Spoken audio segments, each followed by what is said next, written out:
In this study, I focused on the Allium genus, a large and diverse group of flowering plants that includes some of the most iconic and useful species known to humans. This time I didn't start with the everyday kitchen staples like onions or garlic. I was first drawn in by the ornamental varieties, those whimsical globe-shaped flowers you might spot in garden borders full of intricate star-like blossoms that radiate from a central point. Their architectural forms really appealed to me visually, but as I progressed, I expanded my focus and moved on to more familiar species like onions, garlic, leek, and different types of spring onion. These species are everywhere in our lives, and it felt important to observe them more deeply, not just as food, but as organisms with their own beauty and structural complexity. The Allium genus is part of the Amaryllis family, and I have been working on illustrations of this family for a while now. The family includes many bulbous flowering plants, but the Allium genus comprises over 900 species, making it one of the largest genera of plants. The genus is primarily native to the northern hemisphere, particularly in Asia, but its members have been naturalized and cultivated all over the world. One of the distinguishing characteristics of alliums is their bulb structure, which is actually a modified stem. This feature allows them to survive tough environmental conditions by storing nutrients underground. When I started working on this genus, I quickly realized how they can be found everywhere and therefore how culturally significant these plants are.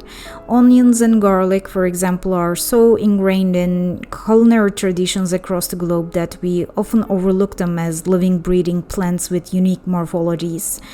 I didn't even know onions or garlic had flowers like these. Drawing them brought this realization into focus. Their forms are simple yet rich in detail. The delicate papery layers of garlic skin, the subtle differences in leaf shape between leeks and spring onions, the round hollow leaves of chives.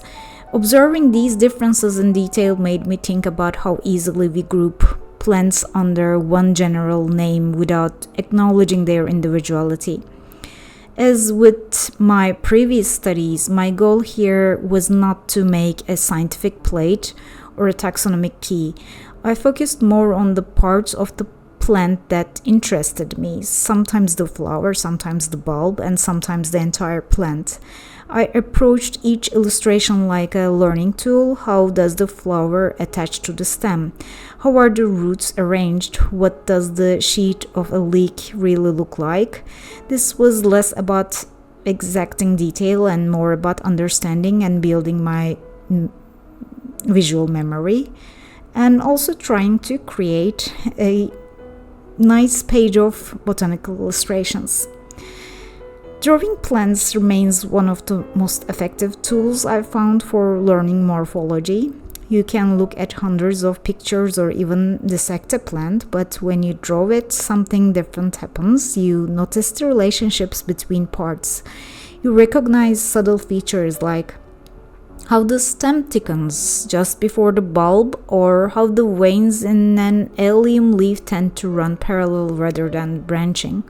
These observations get locked into memory in a way that passive viewing simply can't replicate. And once again, this project fed directly into my long-term goal of world building when trying to build a rich and believable fantasy setting.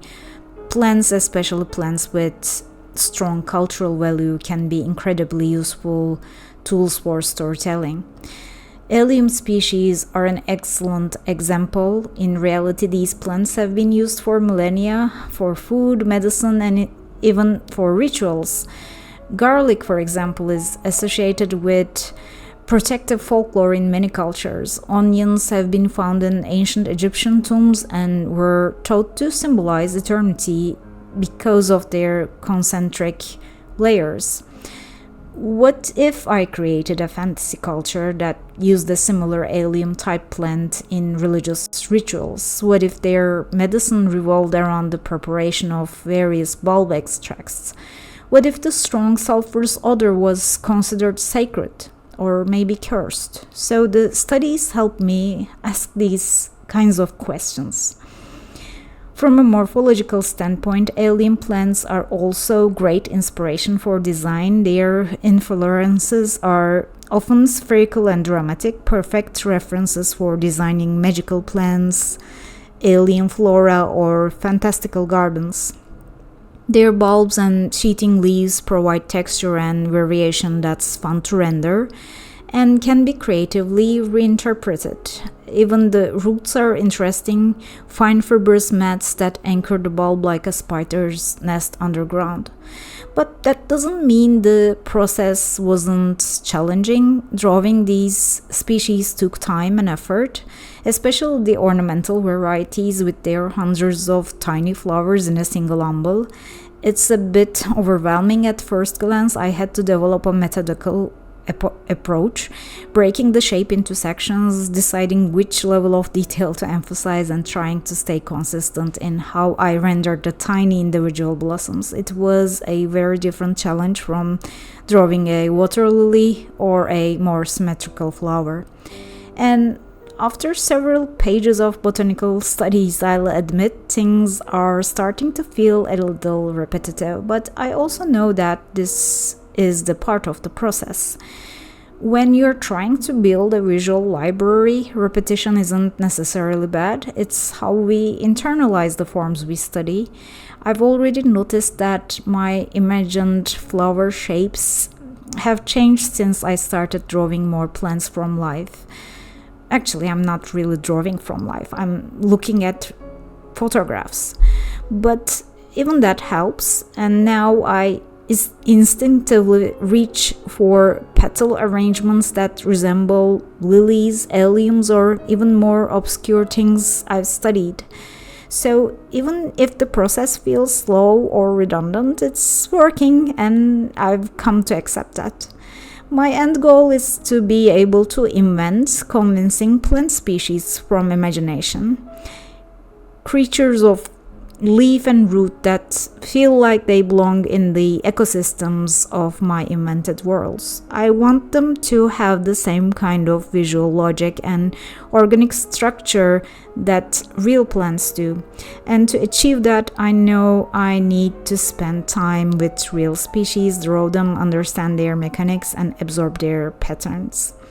I also make an effort to learn the common names and scientific names for each plant I draw. I think naming is an important part of world building too. If you want to create believable fantasy flora, you need a system for naming things, something consistent maybe with its own roots in a fictional language or culture. But I'm not really that much into language part of world building. That's not the fun part for me, but naming is needed in the process, so I'm trying to get better. Therefore, I'm analyzing how things have scientific names and common names, and then maybe different common names in the different parts of the world. In addition, I'm interested in the ethnobotanical aspects of plants, the ways how humans have used them over time. Drawing allium species opened up some interesting research. Garlic and onions are antibacterial. Leeks were prized in ancient Rome and are now a national symbol of Wales. Chives have been used for digestive ailments. Even spring onions, simple as they may seem, have their own culinary histories depending on the region. I hope knowing these facts will help me adapt to my world building project. Maybe a fantasy culture relies on an allium-like plant to preserve food, treat wounds, or ward off evil spirits. And ultimately, that's what keeps me motivated, and I'm not just drawing to improve technical skill, I'm drawing to learn, to store, to remember, and to build. Each study is another block in the foundation of the world I want to create, and sharing these pages and these thoughts helps me remember them better later on. So thank you for watching this study of allium plants. I hope it inspires you to look at everyday plants a little differently, or maybe even start drawing them yourself. I'll see you again soon with another botanical or maybe a zoological study.